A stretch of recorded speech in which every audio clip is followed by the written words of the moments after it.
Let's talk John Felix Anthony Cena versus Solo Sikoa.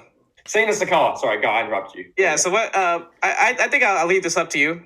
What do you have to say? How are you feeling, pal? Like when you watched John Cena get decimated by Solo Sikoa, 2014 Brock Lesnar style at SummerSlam. So Kevin, I'll just give you. I'll tell the listeners. This is going into your headphones, your ears. You're watching. You're just consuming this. This is how Jimmy JTE felt watching this. The match is going along fine.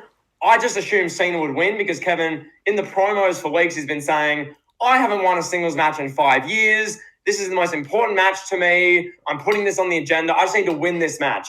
This is the most important match of my last decade, basically. Cena put it on the agenda. He got cooked by Theory at WrestleMania. That was embarrassment. He just needs to win this match. The match was back and forth for a while, and then they get to the finish with the Samoan spike thing. And so Sikoa spikes him, and then he does it again, and again. So he's done like 4 spikes. Cena's laid dead on the ground. I'm thinking, what's going on right now? What's happening? Where are they going with this? Then Sikoa grabs Cena, Kevin, and hits like 17 million spikes in a row. Just spikes him, while the Saudi Princess Bitcoin stocks go up. Just spiking. And Cena's just dead, and he got pinned. Kevin, so Solo Sikoa, WWE's Thanasis Antetokounmpo, who's only in there because of his family connections. He's only in where he is because who he knows. He just beats Cena and probably retires him. Judging by Cena's career trajectory, the fact he hasn't won a singles match in 5 years, his diminishing role, the fact that he'll be off to Hollywood, and what they did after this match, Kevin. Cena's in the ring. He's like, not crying, but he's like clearly emotional. Michael Cole stands up and does the Michael Cole clap where he goes like this. You can see Michael Cole, Wade Barrett's clapping like a normal person like that. Michael Cole does his like Cole claps. Like this. Cole claps nonetheless. Everyone's a standing ovation, Kevin. Cena retires off into the sunset. No more Cena. Solo Sikoa's retired him. Cena's done. Michael Cole goes, and for my money, this is the greatest of all time. He's really harping on that.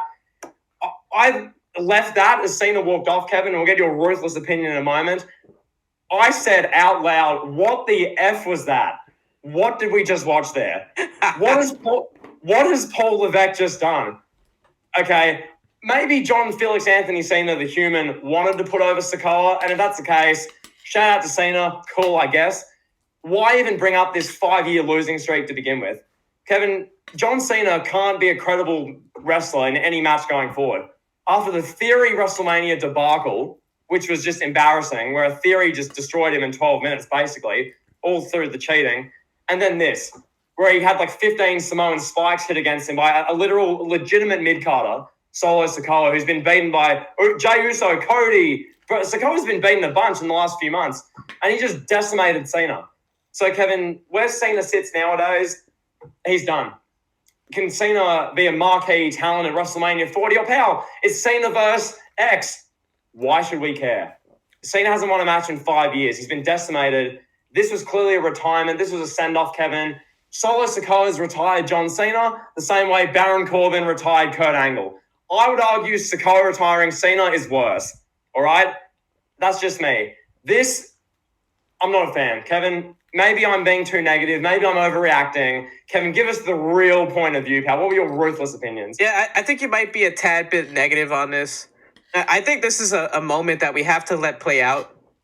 You know, we have to let it marinate. We got to give it time. Solo Sikoa has been around for what, like a year now? Roughly, like... Bit over a year. Yeah, possible. Yeah. Yeah, like, what, 13 months, 14 months? And within that 13, 14 months, he's now beaten John Cena clean and has seemingly retired him. But we have seen this before with Cena. We've seen Cena leave his armbands and his hat and his shirt in the ring. I don't remember what match that was. Was that No Mercy 2017 after Roman beat him? One of these matches he's lost. But Kevin, and just one more thing before you carry on. One of our great loyals, Ishan, mentioned this in a comment recently in our Crown Jewel preview for this show about Cena and why he needs to win, because in kayfabe, just purely kayfabe, you can't just lose match after match after match after match. Like, look, when he lost to Theory, that was the bad one because it's Theory. we've seen what's happened with him since. I don't know how much this means for Sikoa. I guess if he's beaten Cena, cool. I don't know, Kevin. Carry on. But here's the thing. I'll address a theory thing for a moment. Mhm. That was like Cena realizing, oh wow, okay, this guy is not good. He doesn't care about wrestling, and he's not on my level. So we have to cut time. Like they were given like 25 minutes or whatever, if you believe the rumors. So it was a little bit different. That was probably like a favorite of Vince McMahon. With Solo Sikoa, this was seemingly a guy that Cena wanted to put over. Cena could have really cooked him in his promo the night prior on SmackDown. He could have really cooked him. Like what he said was like, it was like, oh, ooh, burn. I forgot the line now that Cena used. Oh, he basically called him like a rip-off bargain basement Taz, essentially. Right. Yeah, exactly. It was like, oh, you're he only has here. a job because of his cousin, and he's a bargain basement Taz. And with a raspy voice, he said that. That was the promo. Yeah, like he could have cooked him even more. So he clearly wanted to put over Solo Sikoa. I have a lot of stock in Solo Sikoa. I think he's a guy that's going to be a pillar of WWE going forward. But this is a moment here, like this is a lot for a guy like Solo Sikoa, who's not really a developed character. Yeah. He's not really had a chance to stand on his own. He doesn't cut promos.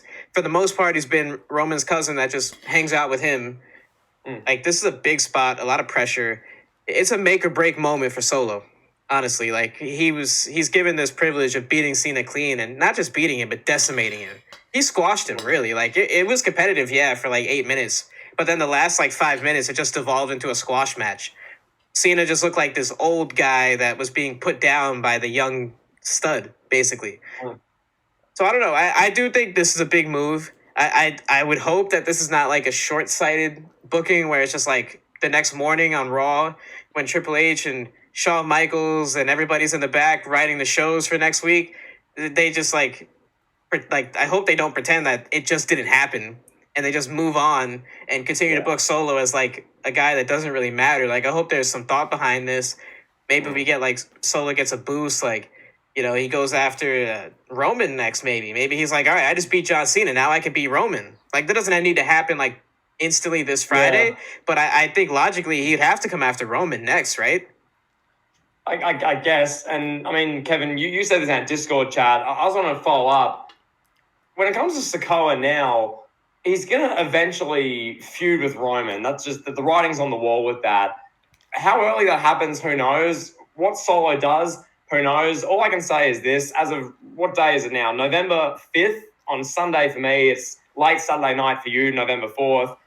I'm not sold on Solo Sikoa still. I still don't.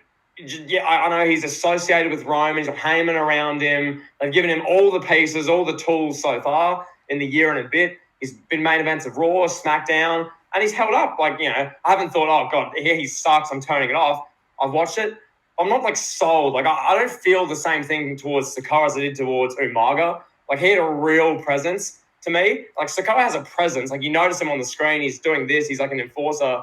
But Umaga had a real intimidation, like a real sort of, he had that extra level to him, my opinion at least. I guess another comparison, I guess Rikishi, he was around the main event sort of level. Was he ever The Rock? Of course not. Sikoa is not Roman Reigns. He isn't. I just view him, he's a good upper mid-card sort of talent. That's Solo Sikoa. Promo-wise, he's not there to talk. That's Heyman's job. In the ring, he's okay. He's Samoans. I guess he'll be in the main event because of that. But yeah, that's Sikoa. I don't know if I'm being harsh. He's probably an amazing human.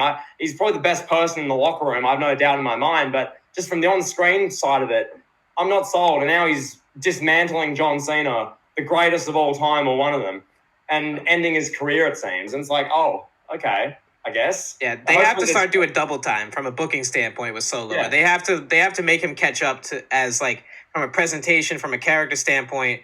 From a credibility standpoint, they got to do a lot of catching up to make this move of beating Cena the way he did justifiable. Yeah, he definitely needs some tweaks to like his entrance, theme music, he needs more of a presentation as a singles guy now. But we'll see what they do going forward. It's something that we gotta let it develop. I think he's gonna be a major player come the Royal Rumble.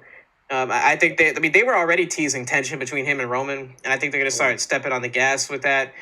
Maybe that's like a SummerSlam main event. Who knows?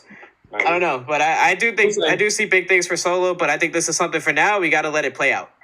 Yeah, 100%. So hopefully, once again, I get proved wrong. I'm happy to be proved wrong. Unlike some podcasters and YouTube creators in the wrestling community, I'll happily be proved wrong. Hopefully, the talent does a good job like LA Knight did and proves me wrong, particularly. That's awesome for the business and good for everyone involved. So, Kevin, that being said, I want to say one more thing. Yeah. And we got to give credit, too, to WWE for trying to build a new star. This was something that probably would never happen under the Vince McMahon era. You know, Kevin, in AEW, you'd have Ric Flair promoting energy drinks, Jeff Jarrett, Paul White's knees. At least, 100%. For everything I just said there with Sikoa, at least they're trying. I cannot fault them for trying. I cannot. So, shout out Paul Levesque at the stove, Tony Khan. Why are you signing Ric Flair on multi-year deals? You clown. Carry on. All right, now, pal.